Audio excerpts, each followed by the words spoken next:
जिन चीज़ों का कभी सपने में भी आपको अलग नहीं महसूस हुआ होगा, और जब पहली बार इसका जिक्र किया गया था उस समय में कितना आश्चर्य लगता रहा होगा। जी बिल्कुल बिल्कुल आश्चर्य लगता था। और अब धीरे धीरे अभ्यास करते करते जी अब यही श्वास, नाक और मैं जी अलग अलग महसूस हो रहे होंगे सहज रूप में, जी जी कि नहीं महसूस हो हो रहे रहे हैं साहब। हैं? जिसका कभी हम सपने में भी ना सोचे, ना सुने, ना कोई जिक्र हमें हमारे सामने हुआ। जी और अचानक जो हमने साधना की पद्धति से इसका शुभारंभ किया, उस समय में सुनने वाले सुनते हैं, लेकिन कितना आश्चर्य सा लगता है। जी जी अभी कल ही कई लोग आए, दो तो महात्मा आए और वो श्री राम महायज्ञ रुधौली के पास करना चाहते हैं। मेरे पास रहे काफ़ी समय तक, 2 घंटे तक लगभग यहीं लेटे भी थे, विश्राम भी किए। हमने उनसे जब जिक्र किया कि ये शरीर मैं हूं कि मेरा, मैं फालतू बात तो करने नहीं देता, बाहरी किसी भी तरह का हो, क्योंकि हम व्यक्तिगत एक साधक हैं। और साधक इतना है कि हमारे अंदर में मुमुक्षुत्व भावना है कि शरीर में रहते रहते ही हमें वो चीज अनुभव करना है जो सदगुरु कबीर कहते हैं कि जियत न तरे मुए का तरी हो, जियत ही जो न तरे। हमें उस चीज का अनुभव करना है।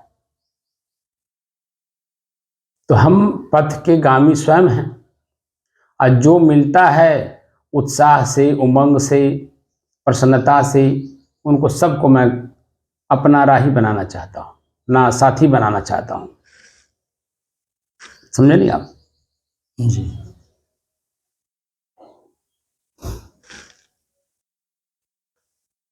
तो जो आश्चर्य सबसे पहले आपको लगा होगा कि ये श्वास हम कैसे देखें, श्वास दिखाई कैसे देगा। श्वास माने हवा, हवा कहीं दिखाई देता है। लेकिन जैसे जैसे हम दबाव डालकर आपको अभ्यास कराते गए, और आपके अंदर में भी विशेषता यह है कि आप लगातार कर रहे हैं, क्योंकि जब तक लगातार कोई काम किया नहीं जाता है वही काम सहज होता नहीं। जैसे मैं छोटा सा एग्जांपल दिया था साइकिल का, कि जब साइकिल सबसे पहले हमने देखा या सुना तो कितना मन में आश्चर्य हुआ था। वही साइकिल जब हम चलाए अपने हाथ से पकड़ करके, तो जैसे साइकिल का उदाहरण दे करके हमने समझाया, हाथ में पकड़कर उसको ढुराए, फिर जिज्ञासा हुई चलता कैसे है, फिर आप कैंची चलाए, कैंची का मतलब बीच में पैर डाल करके, गद्दी पकड़ करके, और धीरे धीरे फिर उसी का अभ्यास आपने किया, कैंची भी चला लिए, फिर धीरे धीरे अभ्यास किया आपने, गद्दी पर बैठ करके चलाए।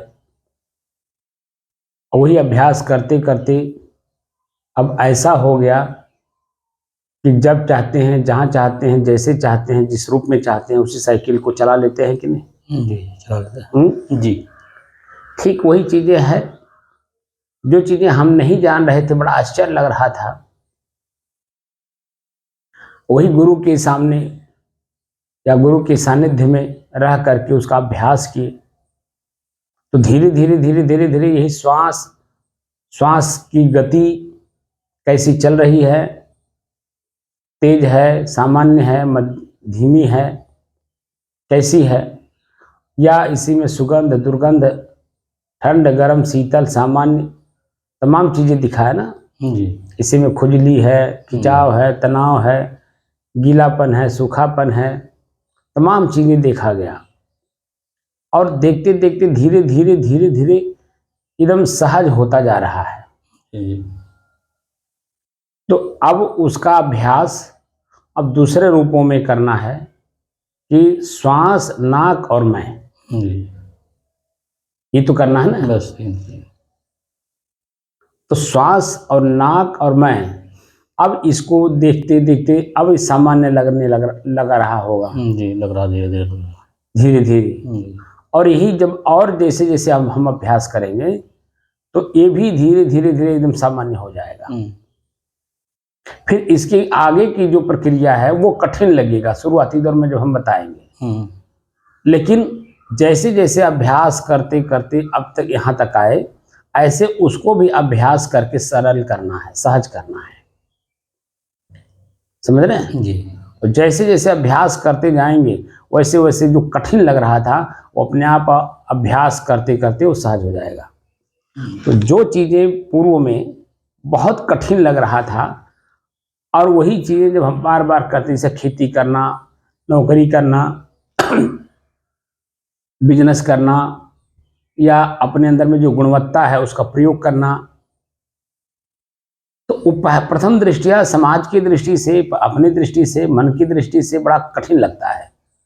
और मन जो में सशंकित भी होता है, भयभीत भी होता है, अपने अंदर में वो क्या कहते हैं, संकोच भी करता है। समझ रहे हैं, तमाम चीज़ें मन में पैदा होती हैं। लेकिन जब शरीर है, भोजन करना है, कपड़ा देना है, ठंडी गर्मी से बचने के लिए मकान बनाना है, तो अगर आप अपने स्वयं के उपार्जन से नहीं करेंगे तो समाज की दृष्टि से आप क्या माने जाएंगे? जो करेंगे वो माने जाएंगे। इसीलिए सब कुछ स्वयं जो करता है वही सबसे पहले मनुष्य है, क्योंकि शरीर निर्वाह मुझे लेना है, शरीर में मैं हूं। तो अपने शरीर का निर्वहन अगर हम स्वयं अपने द्वारा उपार्जित करके करें तो ये सबसे बड़ा मनुष्यता है। और अपने शरीर का निर्वहन करने के साथ साथ हम अपने परिवार, अपने हित मित्र, गांव गढ़ी, पड़ोसी, सबका अगर हित करते हैं तो वो धीरे धीरे और मनुष्यता उसकी बढ़ती है।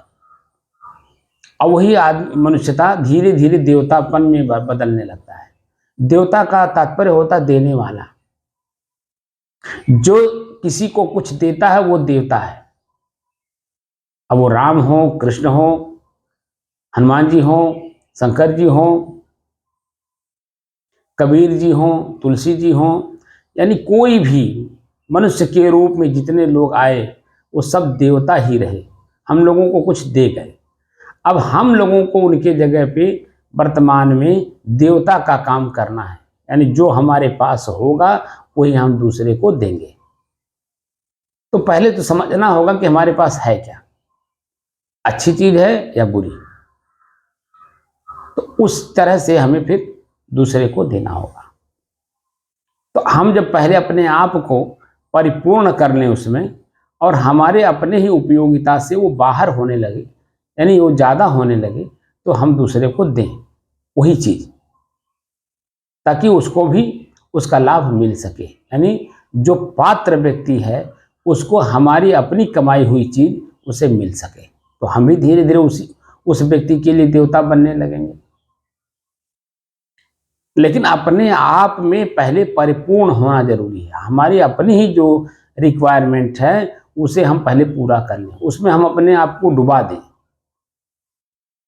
और डूबने के बाद उसमें जब हमसे ऊपर होने लगे तो हम दूसरे को दे दें। बात समझ में आई? जी।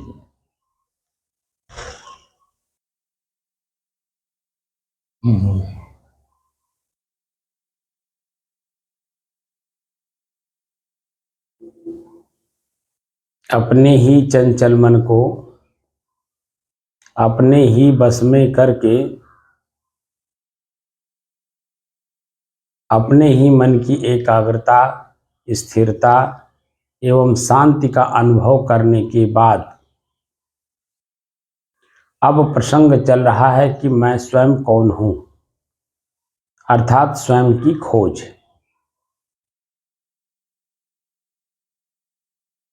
स्वयं की खोज का साधना करते करते आज 889 दिन हो गए।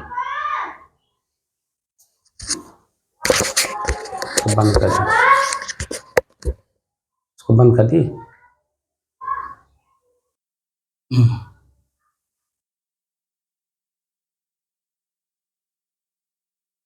साधना करते करते आज 889 दिन हो गए।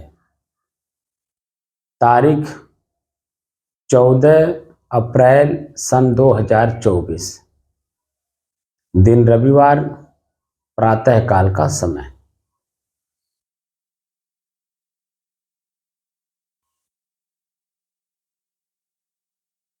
तो इस समय प्रसंग चल रहा है स्वयं की खोज,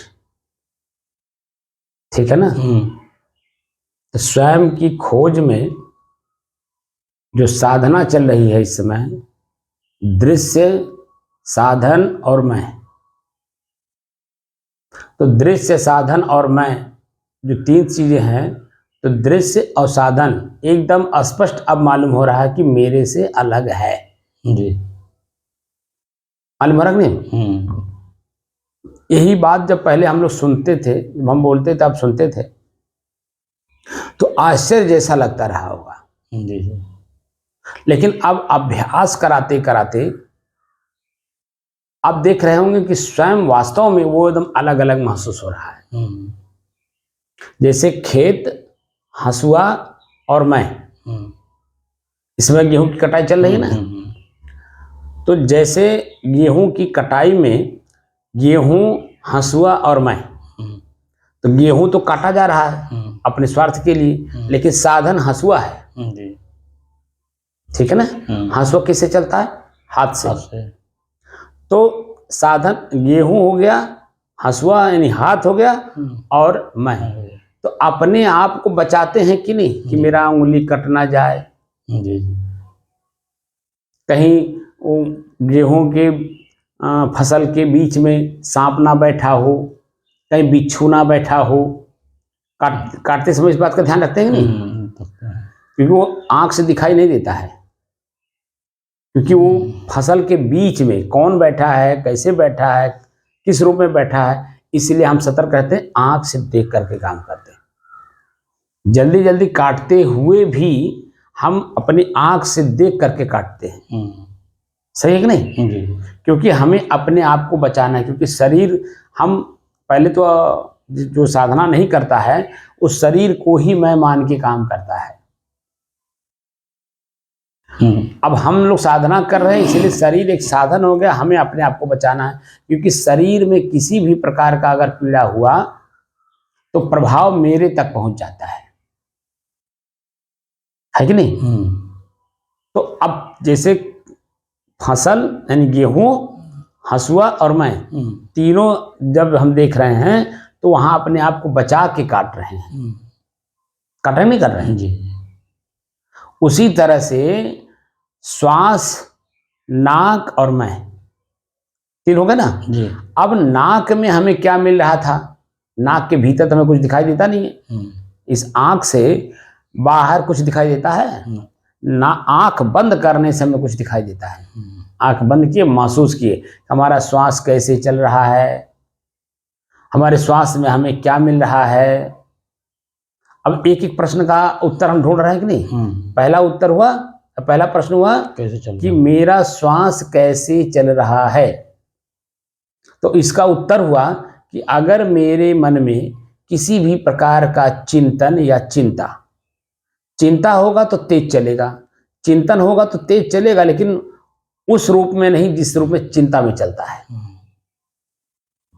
तो चिंता वाला जो श्वास चलता है उसमें हार्ट का प्रॉब्लम पैदा कर सकता है, क्योंकि मन भयभीत हो रहा है।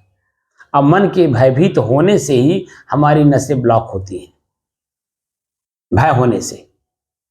लेकिन जब हम वही प्रसन्न रहते हैं, आनंदित रहते हैं, खुशहाल रहते हैं, कोई मन में भय नहीं है, तो उस समय भी हमारा मन प्रसन्न मुद्रा में रहने के कारण श्वास को तो देखता नहीं, इसलिए हमारे श्वास की गति तेज रहती है, लेकिन नुकसान नहीं करता है कि हमारा ब्लॉकेज कहीं नसों की हो जाए, हमें कोई पीड़ा हो जाए। इस तरह का कुछ भी कोई नुकसान नहीं करता है। तो श्वास की गति उसमें भी तेज है, लेकिन नुकसान नहीं है। तो हम क्या करते हैं कि दोनों स्थितियों में अपने आप को सामान्य बनाते हैं, तो हमारा श्वास की गति भी सामान्य हो जाता है। जैसे हम लोग अभी देखिए सामान्य स्थिति में हैं, ना हम मन में पीड़ा लिए हुए हैं, ना हमारे मन में कोई प्रसन्नता वाली ऐसा भाषा है। दोनों स्थितियां नहीं है ना। तो देखिए सामान्य भाषा में हमारी आवाज भी सामान्य चल रही है और श्वास की गति भी हमारी सामान्य चल रही है। और सामान्य स्थिति ही हमारे जीवन का असली आनंद है। तो हम लोगों को कहा जाना है स्वयं की खोज, शब्द है ना, स्वयं की खोज। प्रसंग इस समय चल रहा है स्वयं की खोज। स्वयं की खोज एक शब्द है, ठीक है जी। अब उसी शब्द पर हम लोग खोज कर रहे हैं। तो कथनी और करनी, ये दो शब्द हैं, कथनी और करनी। तो किस पर हम कथनी कर रहे हैं? स्वयं की खोज पर। और करनी भी उसी पे कर रहे हैं जी। तो उसी पे मैंने कल एक लेख लिखा, ठीक है जी। उस लेख को आप लोगों के सामने हम प्रस्तुत कर रहे हैं। रहनी पे नहीं किया हूं, सिर्फ कथनी और करनी पे किया हूं कि हमारी कथनी और करनी हमको किस लेवल पे ले जाके खड़ा करता है।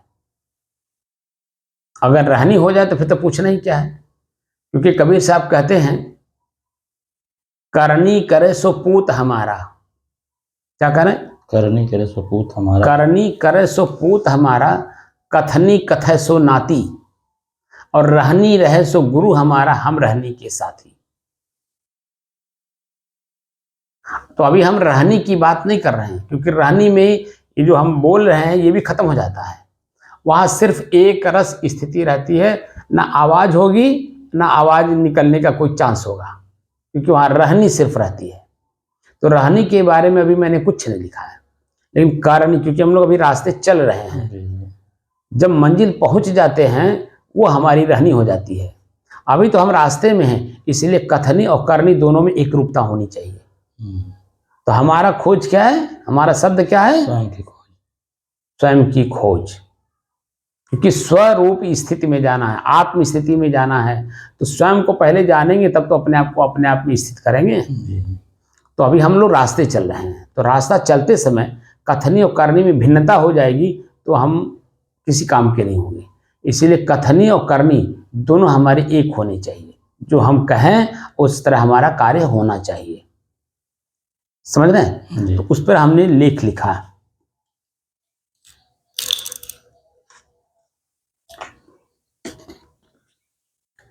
जो मनुष्य अर्थात साधक शब्द को मनोयोग से सिद्ध करता है, वह अपने क्षेत्र में अद्वितीय साधना का फल प्राप्त करता है। ठीक है ना? जो साधक यानी मनुष्य शब्द को मनोयोग से सिद्ध करता है, वह अपने क्षेत्र में अद्वितीय साधना का फल प्राप्त करता है। शब्द ब्रह्म का अभेद्य कवच बनकर उसकी रक्षा ही नहीं करते, बल्कि उसे अपने लक्ष्य में सफल होने की शक्ति भी प्रदान करते हैं। समझ रहे हैं? शब्द फिर उसके बाद कामा, फिर शब्द, फिर डेस, ब्रह्म का अभेद्य कवच बनकर, शब्द ही जो है ब्रह्म का अभेद्य कवच बनकर उसकी रक्षा ही नहीं करते, बल्कि उसे अपने लक्ष्य में सफल होने की शक्ति भी प्रदान करते हैं। जैसे हम लोग आज कई दिनों से कर रहे हैं। स्वयं की खोज, स्वयं की खोज, स्वयं की खोज पर चल रहे हैं ना, तो स्वयं की खोज में अब हर चीज में अपने को खोजेंगे। अभी तो एक चीज में खोज रहे हैं, श्वास, श्वास, नाक और मैं, तो बाद में आंख का भी करेंगे, कान का भी करेंगे, जीभ का भी करेंगे, है ना, सब में करना पड़ेगा, सब इंद्रियों का, क्योंकि हम लोग अपने लक्ष्य पे चल रहे हैं, स्वयं की खोज। शब्द ही अंततः साहित्य का पर्याय, शब्द ही अंततः साहित्य का पर्याय बनकर युग युगांतर तक मानवता को दिशा बोध कराते हैं। जो हमारे पूर्व के ऋषि लिखे हैं, वो उस शब्द पर अपने आप को खरा उतारे हैं और उसी को उन्होंने लिखा है, और वही आज हम साधकों के लिए अमृत का काम कर रहा है, क्योंकि वो शब्द हैं न अमृत इत अमृत, मन को प्रसन्न करते हैं उस शब्द को सुनने के बाद, हमारे कर्मों को बदलते हैं वो शब्द सुनने के बाद, हमारे रहनी गहनी कथनी हर चीज में हमें वो पढ़ने के बाद, सुनने के बाद उसमें बदलाव अपने आप दिखाई देने लगता है। सही है ना? तो शब्द ही अंततः साहित्य का पर्याय बनकर युग युगांतर तक मानवता को दिशा बोध कराते हैं। जो शब्द को गुरु मंत्र मानकर अक्षरशः उसका अनुपालन सुनिश्चित करता है, शब्द उसका नियंता बन उसकी ख्याति को बहुगुणित करता है। ख्याति मतलब उसकी प्रशंसा, क्योंकि वह जिस दिशा में चल रहा है अन्य लोग उसको नहीं जानते, समझ रहे हैं? लेकिन जब आप गुरु मंत्र मानकर अक्षरशः उसका अनुपालन सुनिश्चित करते हैं अपने जीवन में, जैसे हम लोग कर रहे हैं,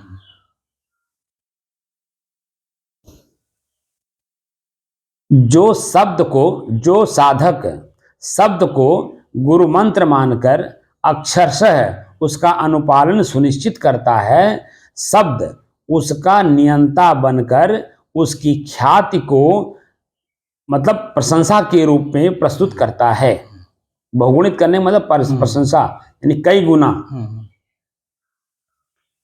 शब्द का सदुपयोग साधक के कर्म एवं साधना की परिमार्जित, शब्द का सदुपयोग साधक के कर्म एवं साधना को परिमार्जित करता है, जबकि इसका दुरुपयोग प्रयोक्ता की शक्ति, प्रतिभा, यश का उसी अनुपात में क्षरण यानी नाश भी करता जाता है।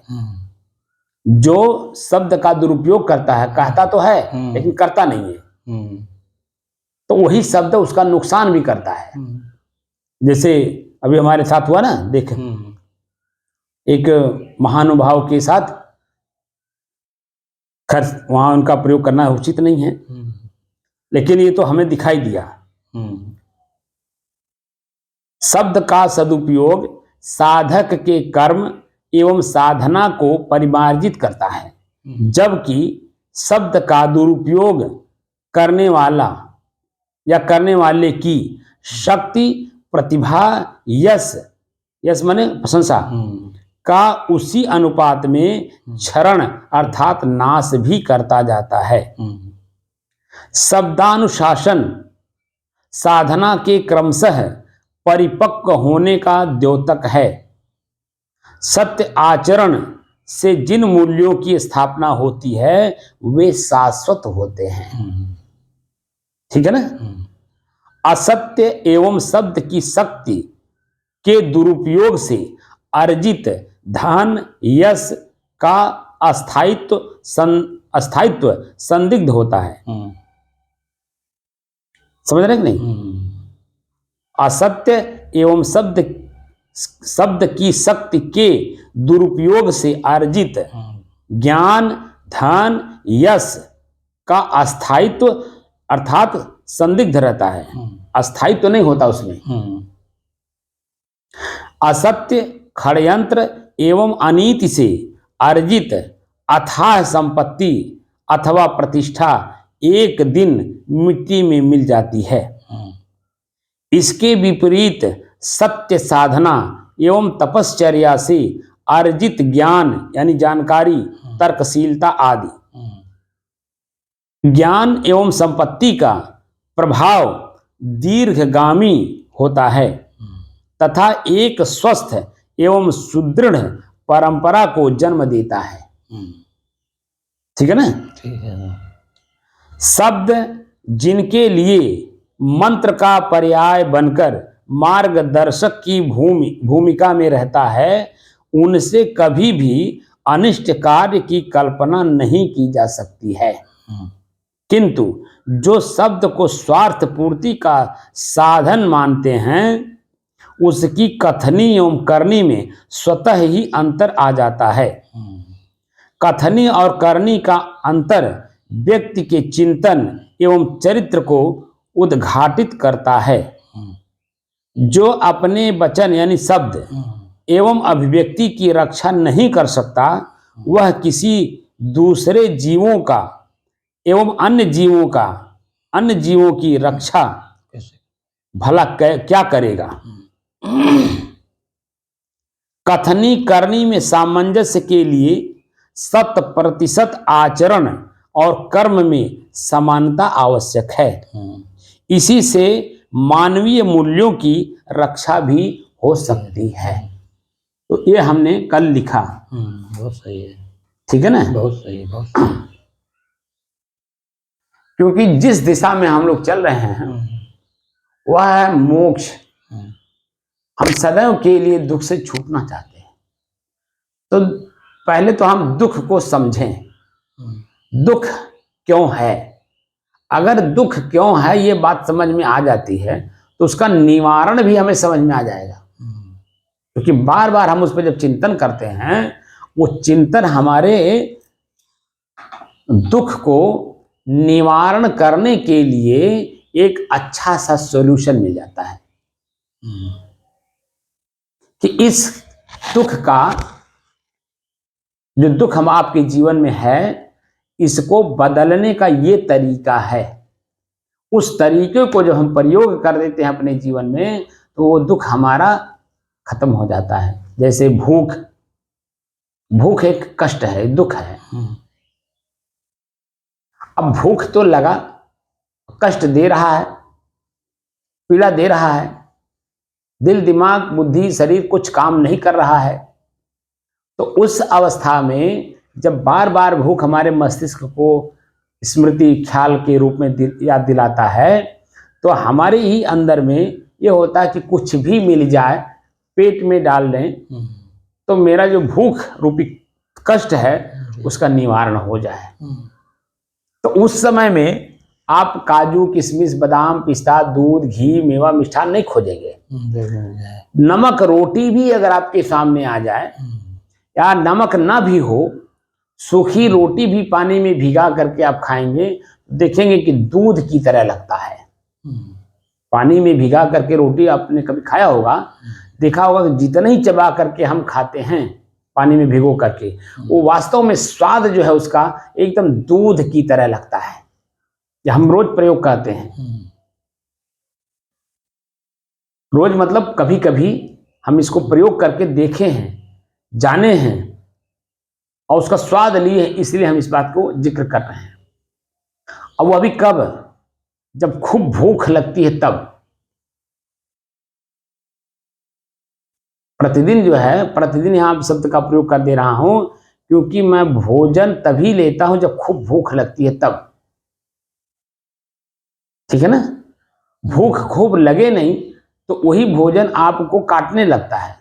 भूख ही मीठी है साहब। मैं क्या कह रहा हूं, तो जो उसको पूरा होने दीजिए ना। जब भूख पूरा लगेगा तो ये नहीं खोजेगा कि दूध है कि नहीं, दाल है कि नहीं, सब्जी है कि नहीं, वो कुछ नहीं खोजेगा। बस वर्तमान में जो आपके पास है उसी को वो ग्रहण करेगा और मन प्रसन्नता से करेगा। लेकिन अधूरे भूख में जब आप भोजन करेंगे तो आपका ही मन जब चटनी खोजेगा, सलाद खोजेगा, ये खोजेगा, वो खोजेगा, ऐसा खोजेगा, वैसा खोजेगा। क्योंकि अधूरा है, जी। भूख पूरा नहीं है। इसीलिए ये जो हम लोग साधना कर रहे हैं, इस साधना में हम अपने आप को पूर्णता की ओर ले जाना चाहते हैं। क्यों? क्योंकि हमने दुख को देखा है, खुद अनुभव करता हूं प्रतिदिन कि दुख हमारा है क्या। उसको हम कैसे शब्दों में बता नहीं सकते हैं, क्योंकि वो भीतर से है। अब भी बाहर से कहने का मतलब हम अपनी ही बेइज्जती कराते हैं, और वो जब अपने स्वयं पालन किया जाता है तो दिखाई देता है। कहने से कुछ नहीं होता है, करने से होता है, क्योंकि बिना किए कुछ हासिल होने वाला नहीं। इसलिए अपने आप को जानना है हम लोगों को, तो शब्द की सिद्धि बहुत जरूरी है। शब्द, एक शब्द हम लोग लेके चल रहे हैं इस समय, स्वयं की खोज। तो स्वयं की खोज भी तो शब्द ही है जी। अब उसी शब्द पर हम लोग लगातार चर्चा कर रहे हैं और उसी पर अभ्यास भी कर रहे हैं। तो अब तीन चीजें एकदम स्पष्ट हो रही हैं, श्वास, नाक और मैं। श्वास जीवन है क्योंकि वायु है। शरीर को शरीर की तरह चलाने का जो साधन है वो हमारा श्वास है। जब किसी का शरीर छूट जाता है तो देखिए वहां उसका नस देखा जाता है, इनका नस चल रहा है कि नहीं, मतलब क्या हुआ, सांस साझा रख रहे हैं। फिर उसके हृदय गति को भी देखा जाता है, मतलब अंदर से सांस ले रहा है कि नहीं। अगर श्वास चल रहा होगा, नसें चल रही हैं, तो अभी माना जाता है कि ये व्यक्ति मरा नहीं है, जिंदा है। लेकिन जब श्वास नहीं चलता है, नसें नहीं चलती हैं, तो वहीं स्पष्ट कह दिया जाता है कि भैया अब ये जो इसमें थे वो अब नहीं रहे, अब वो इसमें नहीं है।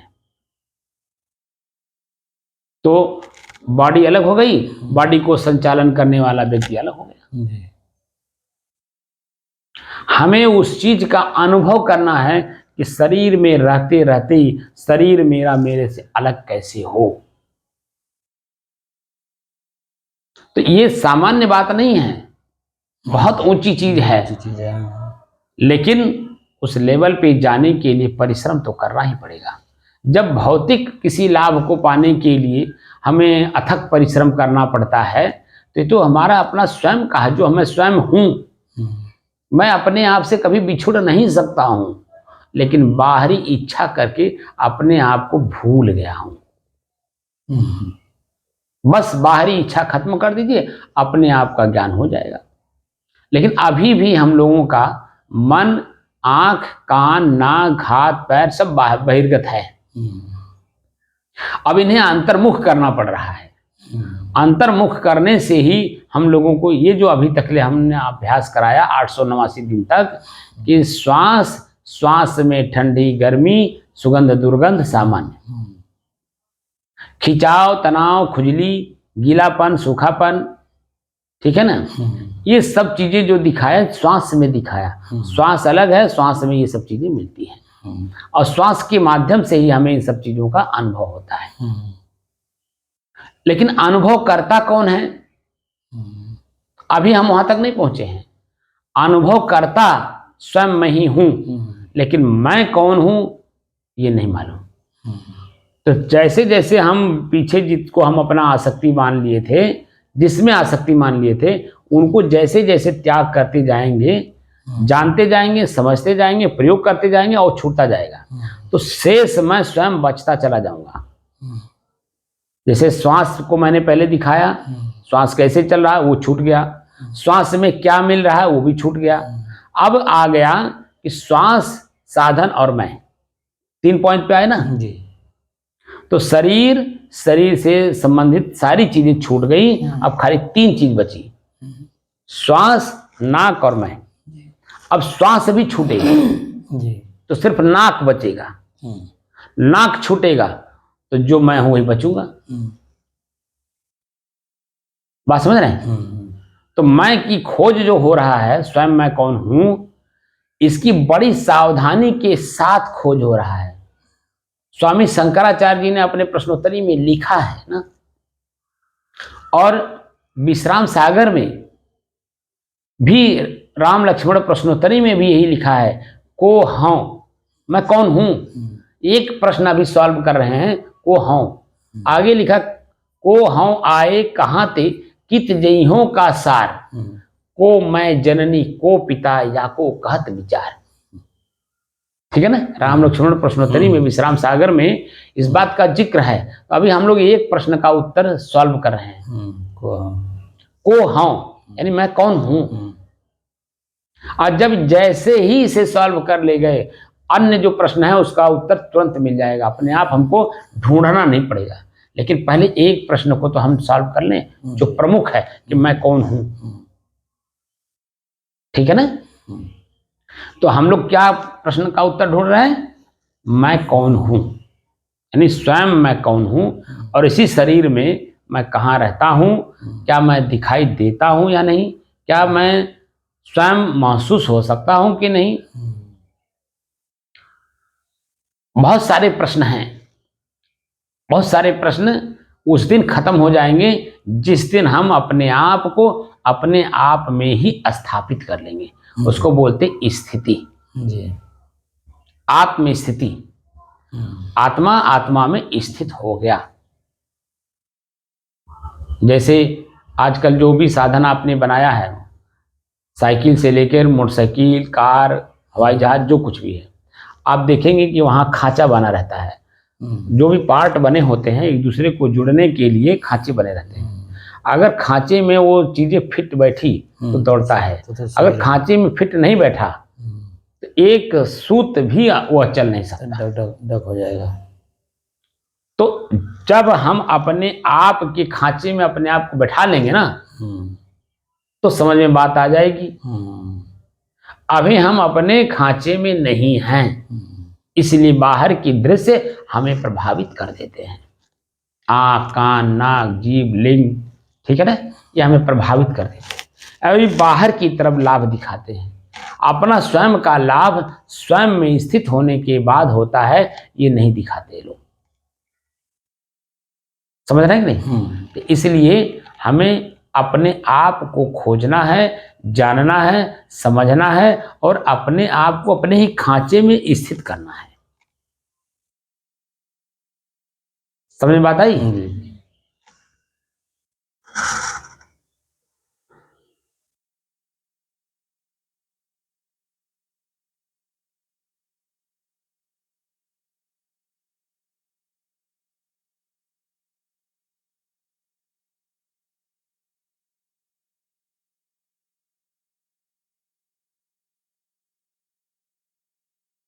तो कथनी भी हम लोगों को उसी तरह से करनी चाहिए जो हमारा लक्ष्य है। हम लोगों का खोज है स्वयं का खोज।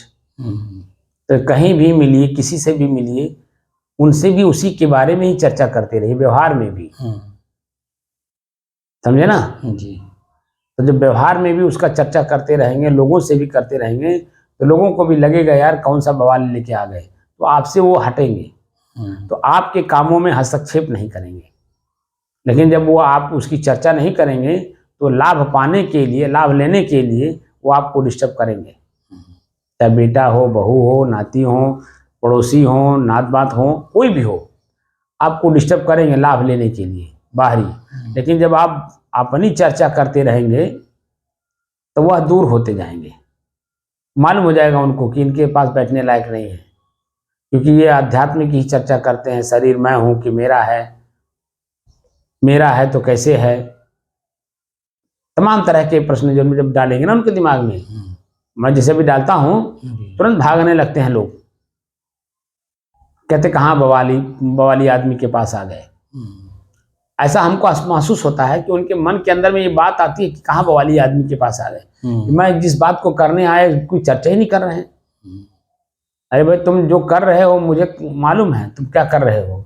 मैं जो कर रहा हूं आपको जनाना चाहता हूं कि तुम अपने आप को जानो कि तुम खुद क्या कर रहे हो। ठीक है ना। खुद तुम क्या कर रहे हो उसके बारे में समझो। कोई स्थायित्व वाला काम तो कर नहीं रहे हो, चंचलता वाला काम कर रहे हो, और चंचलता में हमेशा कोई भी काम सही होता नहीं है। जब काम सही नहीं हुआ तो मन प्रसन्न कहाँ होगा। अब मन प्रसन्न नहीं हुआ तो आपका उसका लाभ क्या हुआ? नुकसान है, नुकसान है। इसीलिए काम करिए फायदे के लिए, तो फायदा के लिए स्थिर चित्त से करिए, देख करके करिए, जान के करिए, समझ करके करिए, ताकि उसका जो लाभ मिले वो भी दिखाई दे। ठीक है ना? जी।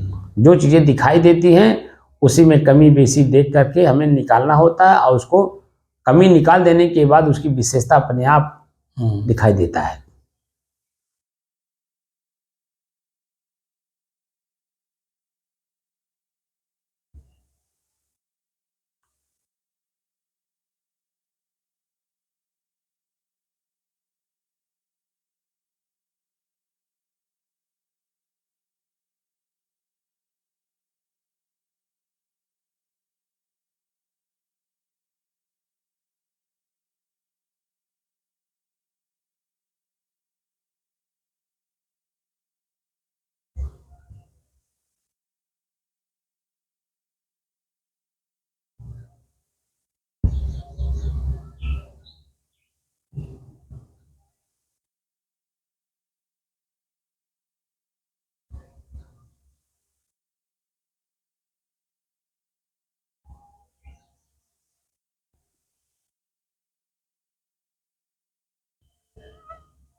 बंद कर दीजिए।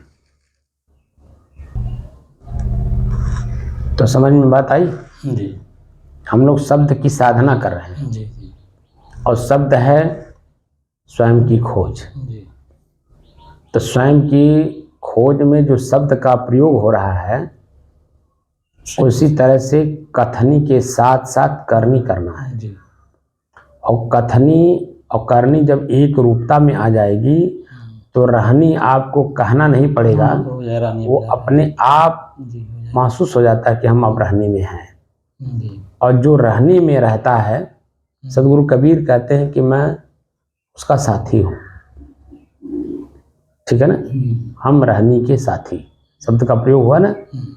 तो शब्द साधना अध्यात्म का हो रहा है, और अध्यात्म ये कह रहा है कि स्वयं मैं कौन हूँ। अधि धन आत्म, अधि अधूरा शब्द, इसको पूरा करेंगे तो दो शब्द बनता, अध्याय और अध्ययन। तो किस अध्याय का अध्ययन करना है? तो उसी में है आत्म। और आत्म शब्द का अर्थ होता है स्व, स्वयं, मैं और निज। अर्थात स्वयं मैं कौन हूं। ठीक है ना। अब मैं बार बार शुरू से ही कह रहा हूं कि स्वयं मैं कौन हूं, इसी की खोज करनी है। जब मैं स्वयं कौन हूं की खोज कर लूंगा तो इसमें जितने भी व्यवधान हैं अच्छे बुरे के रूप में, वो सब हमें महसूस होता जाएगा, क्योंकि ये सुख दुख भी मेरे नहीं हैं, वो सब प्रकृति के हैं। मैं तक जाने में बाधक है, सुख भी मेरा बाधक है। ठीक है ना। आनंद, सब बाधक है। जो कुछ भी हम सुख दुख के रूप में पाएंगे वो सब बाधक हैं, क्योंकि मैं में कुछ है ये नहीं है। जब नींद में हम लोग रहते हैं, मैं नींद का जिक्र ज्यादा करता हूँ, जब से उपनिषद में मैंने इस चीज को पाया तब से मैं इसका जिक्र करता हूँ कि नींद अवस्था में हम क्या हैं। तो वहां उत्तर मिलता है कुछ नहीं है। सबकी एक स्थिति बनती है, चाहे राजा हो चाहे रंक हो। नींद अवस्था सबकी एक जैसी ही होती है, अर्थात वहां कुछ नहीं रहता। मैं ज्ञानी हूं, मैं साधु हूं, मैं राजा हूं, मैं गरीब हूं, कुछ भी नहीं रहता। रहता है कुछ नहीं। वो जो स्थिति है, उस स्थिति में ही जब मैं पहुंचूंगा तब समझो मैं अपने आप में हूं, तब मैं अपने आप को प्राप्त कर सकता हूं।